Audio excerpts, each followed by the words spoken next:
원효 대사. 신라의 승려로 일심과 화쟁 사상을 중심으로 불교의 대중화에 힘썼으며 수많은 저수를 남겨 불교 사상의 발전에 크게 기여하였다. 본문. 속성은 설, 아명은 서당 신당이다. 법명은 스스로 원효라고 지었는데 이는 불교를 새로 빛나게 한다는 뜻이며 당시 사람들은 새벽이라는 뜻의 우리말로 불렀다고 전해진다.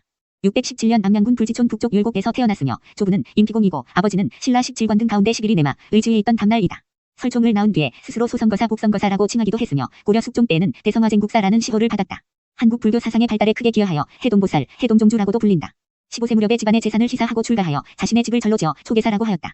그리고 자신이 태어난 사라수 덕에 사라사를 세웠다. 삼국유사에 따르면 낭지와 희공 등의 고승에게 불법을 배웠다고 전해지며 완산주에 머무르며 열반종을 강론하던 고구려의 승려 보덕에게 열반경과 유마경 등을 배웠다는 기록도 있다. 그러나 특별하게 한 명의 스승을 정해놓고 배우지는 않았으며 스스로 깨달음을 얻었다고 전해진다. 648년에는 황룡사에서 불경을 연구하며 수도하였다. 650년 의상과 함께 현장이 인도에서 새로 들여온 신유식을 배우기 위해 중국의 당나라로 유학을 떠나려 했으나 요동에서 첩자로 몰려 사로잡히면서 실패하였다. 661년에 다시 의상과 함께 당나라로 떠나려 하였으나 배를 타러 당항성으로 가던 길에서 진리는 밖에서가 아니라 자기 자신에게서 찾아야 한다는 깨달음을 얻고 되돌아왔다. 밤에 오래된 무덤에서 잠을 자다가 잠결에 해골에 된 물을 마시고 이 세상의 온갖 현상은 모두 마음에서 일어나며 모든 법은 오직 인식일 뿐이다. 마음 밖에 법이 없는데 어찌 따로 구할 필요가 있겠는가 라는 깨달음을 얻었다는 일화가 전해진다. 그 뒤 분황사 등에 머무르며 불경의 연구와 화엄경소 등의 저술에 힘쓰기도 하였으나 요석공주와의 사이에서 설총을 낳은 뒤에는 스스로 소선거사, 복선거사라고 칭하며 서민 속으로 들어가 불교의 대중화에 힘썼다. 광대들이 가지고 노는 큰 박으로 도구를 만들어 이를 무예라 하였다. 무예는 일제에 거리낌이 없는 사람이 한 길로 삶과 죽음을 넘어설 수 있다는 화엄경의 구절에서 기록된 것이다. 그리고 이를 가지고 각지를 떠돌며 불교의 교리를 쉬운 노래로 만들어 전했다. 그는 사람들에게 본래의 마음을 깨달으면 정토를 이룰 수 있으며 입으로 부처의 이름을 외우고 귀로 부처의 가르침을 들으면 성불할 수 있다고 가르쳤다. 이러한 원효의 활동으로 신라의 백성들은 모두 부처의 이름을 알고 나무아미타불의 연부를 외우게 되었다고 전해진다. 만년에는 경주의 고선사에 머무르다가 686년 3월 30일 혈사에서 70세의 나이로 입적하였다. 그가 죽은 뒤에 아들인 설총이 유고를 따아 소상을 만들어 분황사에 안치하였다고 전해진다.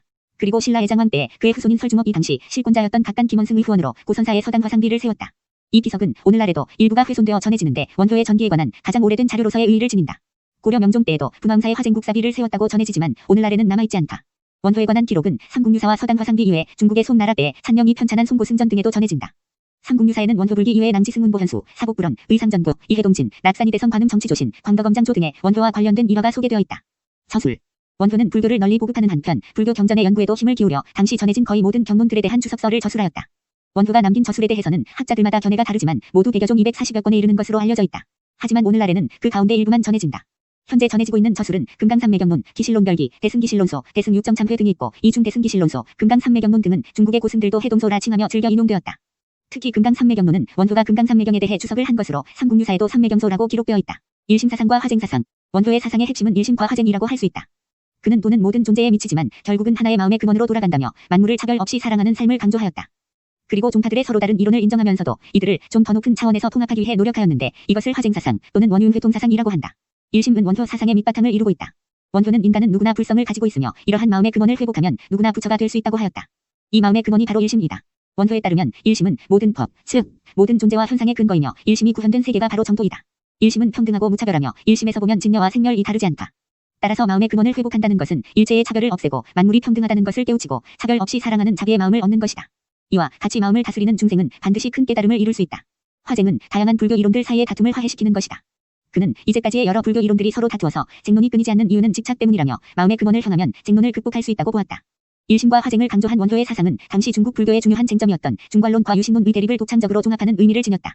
원효는 발생과 소멸이 없는 증려와 상대적이고 현상적인 생멸 이 모두 일심의 두 가지 측면에 불과하며 이것들이 하나이면서도 둘이면서도 하나의 관계에 있다고 하였다. 이는 모든 것은 본성적으로 실체가 없다는 것을 전제로 연기를 중심으로 하는 중관론과 마음의 본체인 식을 떠나서는 어떠한 실제도 없다는 것을 전제로 청정한 마음을 강조하는 유신론의 대립을 나름의 방법으로 극복하려 했던 것으로 볼 수 있다. 이러한 원효의 사상은 중국의 법장과 진관 등에게도 큰 영향을 끼쳤다.